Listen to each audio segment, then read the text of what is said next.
Understanding consequences is an important part of learning in early childhood. Often, in learning about acceptable behavior, your child will take cues from your reactions. If your child takes a toy from a peer or from a sibling, your response will indicate if the behavior is acceptable or not. In cases like this, you may want your child to change their behavior. But changing behavior means that your child must practice and reflect rather than fear and avoid punishment. Logical consequences are one way to let your child know what is acceptable in your home, while creating a respectful and equitable environment, particularly when siblings are involved.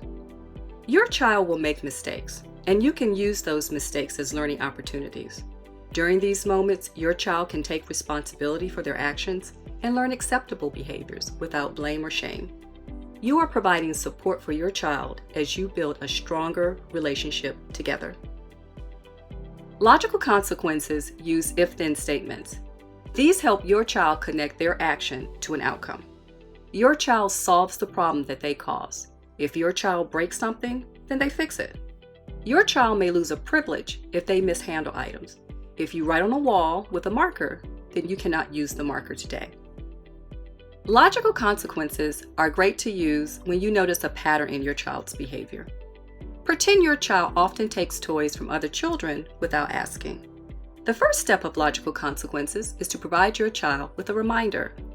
This is helpful when your child is in a situation where they can take toys from a sibling or peer. Remember, when you play with Jaden, you ask for a toy before you take it. Your child now knows the acceptable behavior. You do not take toys without asking.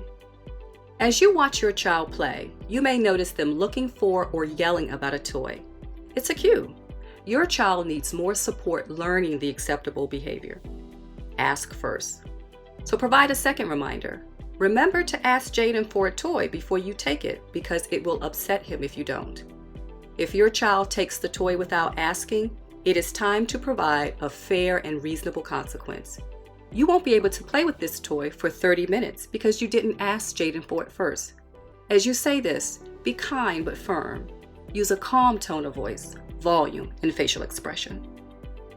Consistency is key to being successful. Keep an eye on your child in situations that might lead to unacceptable behavior, like writing on the wall or knocking down blocks other children are playing with. This will help you be consistent in following the 4 steps of logical consequences. If you are not consistent, your child may think it's okay to not meet the expectation sometimes. This can be confusing for a young child. Your child may think, why is my mom or dad giving me a consequence now? I didn't get a consequence before.